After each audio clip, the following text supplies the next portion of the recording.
So what could you do? What are the sorts of things that you could do? Classic.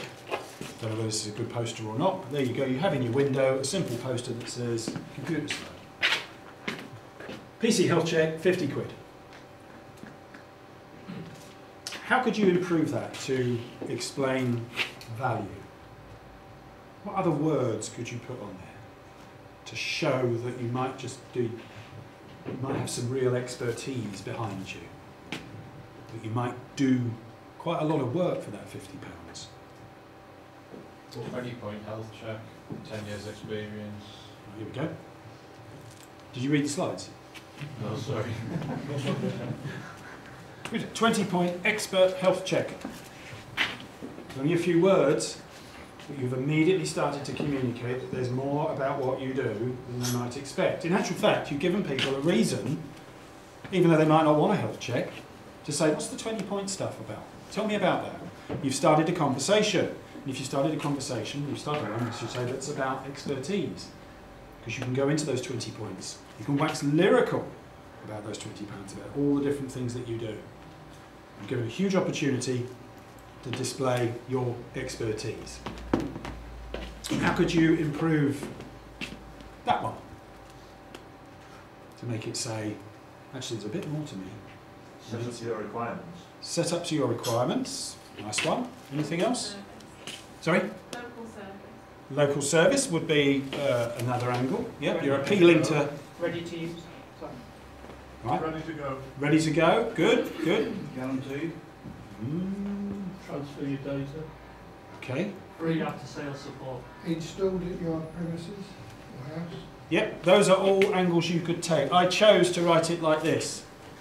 Okay, new laptops, free 30-point setup. Well, I'm not in the market for a 30 points. I'm not in the market for a new laptop. But what's this 30 points that you do to set it up? That sounds interesting.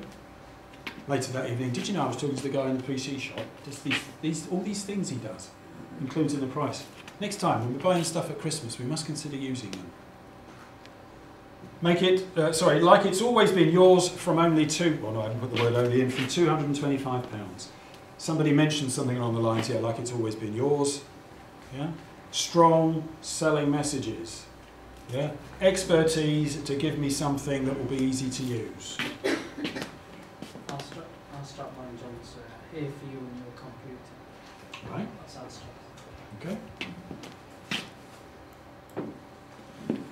Now, this one came about because of a blog post that we saw, which was to do with our dear friends at PC World telling somebody that a motherboard had failed. They came into the shop. The business owner looked at the computer because the person wanted to sell it. They bought a new one. They wanted to sell it for spare parts. Looked it over, just quickly said, yeah, I'll give you X for it, took it on, and then when they looked at it about a week later, they realised that the motherboard hadn't failed at all. And in fact, it was just a DC power supply problem. Now, the point of raising this is not to criticise what had happened, because everything that had taken place was done in entirely good faith. Yeah?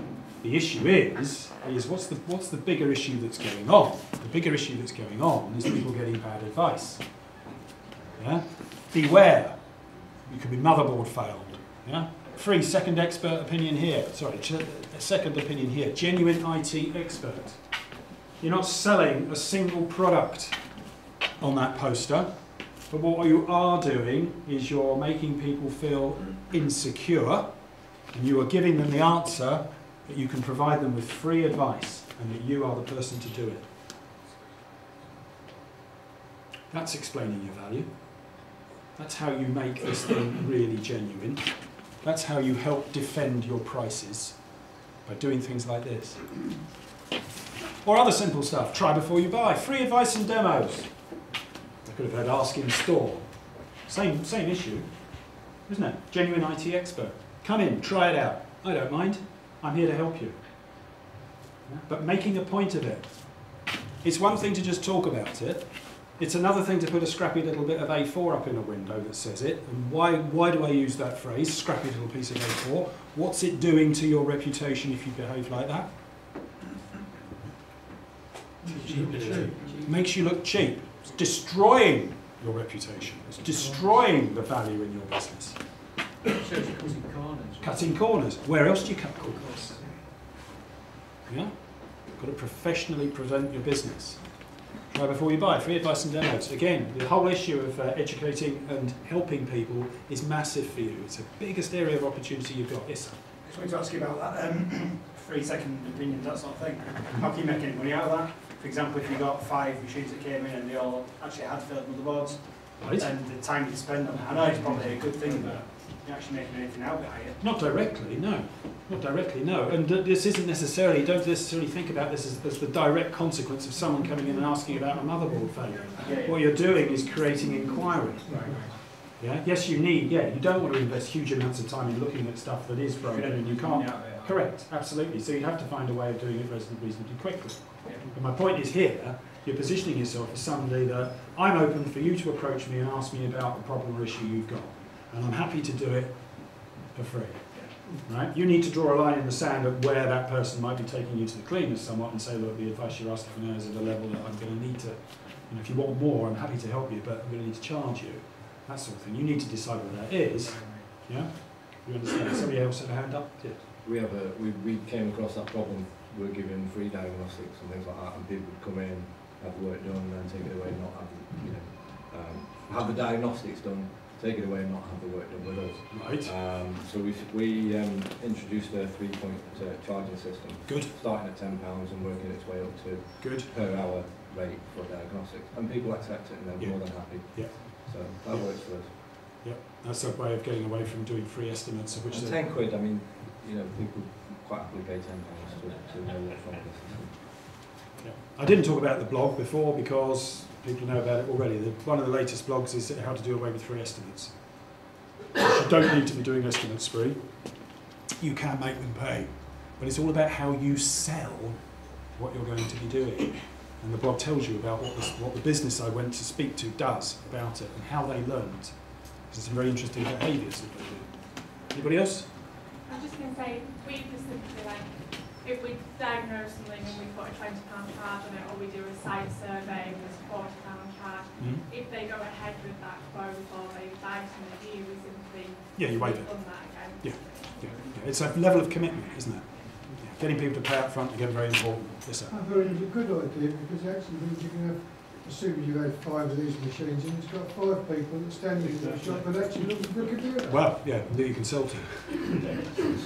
Yeah, and if you've got a range of things that are easy to buy, in other words, if they were standing in your shop and all they can see is stuff that's over 100 quid, are they more likely to buy than if they're standing in a shop where there's some items that are £100, but there's a few things like paper or maybe, I don't know, Mars bars even, ice cream, slush puppies, cigarettes, get a free tan, whatever it is. Do you understand that?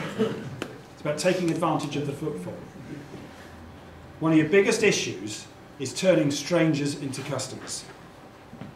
It's that initial jump between somebody who does not know you and somebody who does. Yeah? That's the biggest jump. Because it's easier to sell to customers than it is to strangers. And it's easier to sell to strangers things that are of a small value than of a high value. So you have to think about your product range and what you can do to make it hard for people not to use you. I once heard that you create a confident habit when you sell to somebody. It doesn't matter to what value it is. It could be a £2 printer cartridge or whatever it is.